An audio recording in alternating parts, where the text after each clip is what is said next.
100 days मालिकेच्या भागामध्ये आपण पाहिलं होतं की अजय शेलरला सांगतो सर्वांचे फिंगरप्रिंट्स घ्या।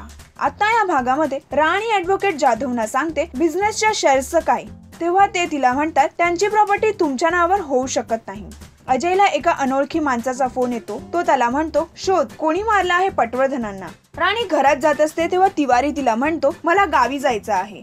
तेव्हा राणी त्याला धमकी देऊन गप्प करते आणि त्याला आत काहीतरी सांगायला बोलवते। अजय आणि त्याची टीम सर्वांचे फिंगरप्रिंट्स घेण्यासाठी राणीच्या घरी येतात व त्यांची चौकशीही करतात। अजय राणीला बोलवायला सुरवेला पाठवतो। राणी बाहेर येते। अजय तिला विलचे कागदपत्र दाखवायला सांगतो आणि तिला विल बद्दल काही प्रश्न विचारतो। सुरवेला राणीचे फिंगरप्रिंट्स घ्यायला सांगतो तेव्हा गायत्री आणि तिचे भाऊ राणीच्या घरी येतात आणि अजय तिला म्हणतो आता तुमच्या सर्व प्रश्नांची उत्तरं भेटतील।